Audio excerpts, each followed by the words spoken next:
Since 1899, Texas State University has been pumping out Bobcats with diplomas, dreams, and crippling student debt. But some Bobcats never really left. And no, I don't mean the guy who's been a super senior since 2007. I mean ghosts. Flickering lights, shadow people, creepy noises. You know, the usual Tuesday night stuff. Let's talk about 3 of the most haunted spots on campus. Number 1. Old Main. Old Main is the oldest building on campus, built in 1903. It's a big, fancy Victorian Gothic building with a red roof that basically screams, "Don't ask me any questions, I've definitely seen some stuff." Legend says a woman in white roams the halls, especially the 3rd floor. The story goes that in 1908, she got news her boyfriend died in the military, and then jumped off the 3rd-story balcony. Or maybe she was pushed. Either way, not great for enrollment brochures. In 1991, alumni Carrie Cornell, apologies for butchering that, was in Old Main, working late on a story about the Luby's massacre. Suddenly, every time she typed in Killeen, her computer auto-corrected it to Kill, which is not the best vibe to have alone in a century-old building. Then the printer randomly spat out 80 copies of her paper when she only asked for one, and her computer screen started flickering, and she got that unmistakable something's watching me feeling. She left. She was smart. Would you be? Number 2. The Dorms of Terror. Not only did you have to worry about Old Main, but now you had to worry about the place you slept in.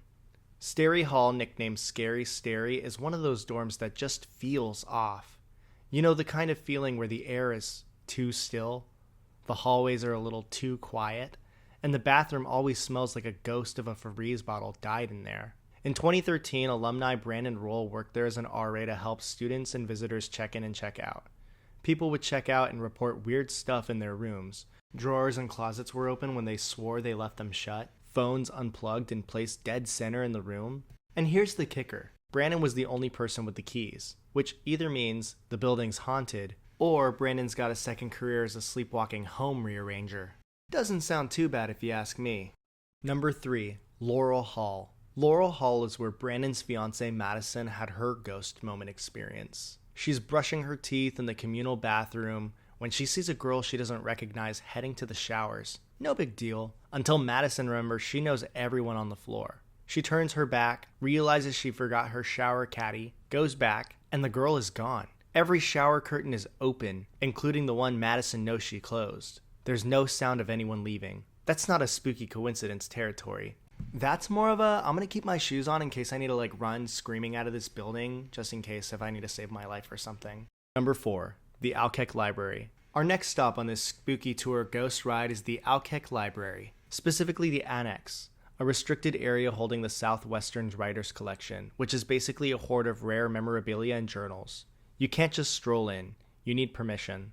Scott Johnson, a computer science lab coordinator and horror writer, once went in there and saw shadow figures, with no one and nothing to cast them. He's also heard from former custodians who refuse to go into Old Main after dark, which honestly is the biggest endorsement of a ghost story you can get.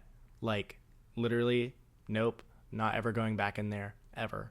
Scott says weird stuff like this is more common than people admit, but most of us learn to ignore it as we just get older, which is a nice way of saying, hey, if you see a shadow man standing in the corner, you shouldn't run. You should just vibe with it. Maybe get a bong out. Maybe chill out. Maybe ask if it's got phone games. Something. Who knows? Maybe he'll turn out to be a really chill guy. You get to go get a drink or something. And then he may be your best man at your wedding. Number 5. The Phantom of the Theater Center. Legend has it in the round moat-surrounded speech drama theater center built in 1971, there's a ghost named Ramsey. Rumor says he was a drama student who committed an unaliving act in the building. Since then, students have reported lights flickering on and off and spectral sightings. Some even speculate that the water surrounding the building traps ghosts inside of it, giving Ramsey nowhere to go. So yes, a building that looks like a zeppelin over a moat is naturally the perfect setting for a permanent ghost roommate.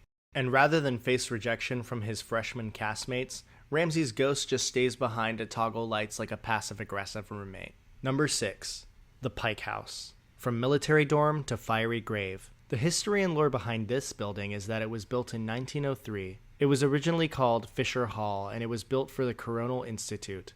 The structure transformed into a hospital in 1923, later a Baptist Academy dorm, then the Pike House when Pi Kappa Alpha moved in around 1969. It seemed like a pretty nice building, but over the years rumors swirled about it. Witnesses reported blood smears, burned book fragments, Polaroids, and stray police tape that would be inside of the building randomly at different times. Another person had reported a pledge student dying during a hazing ritual. Scary stuff. In 2007, the house was burned down by arsonists and later demolished, along with whatever evidence plausible explaining what might have survived in there. Locals confirm the fire and destruction feed the legend, because when in doubt, arson is just a ghost's unlikely way of closing the case. So a building with a cocktail of identities, dorm, hospital, frat house, becomes haunted by rumor-fueled horror stories that even urban explorers inflate. Then, when fact becomes tedious, someone sets it on fire. When reality fails, just burn it down.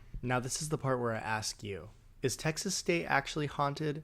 Or is it just an old campus with creaky floors, bad wiring, and an overactive student imagination? Maybe it's both. Who knows? Whether you believe in ghosts or not, it's pretty hard to explain why some people walk into a building and feel totally fine and others walk in and immediately feel like they're in a deleted scene from The Conjuring. And if you ever feel alone in Old Main in the dorms, or in Alkek Library's annex, just remember, sometimes the scariest thing in the room is not your GPA. Thank you again for listening and tuning into this video. I'm very excited about doing this YouTube thing, and if you want to see more videos like this, let me know, leave a like, comment, subscribe, and see you in the next one.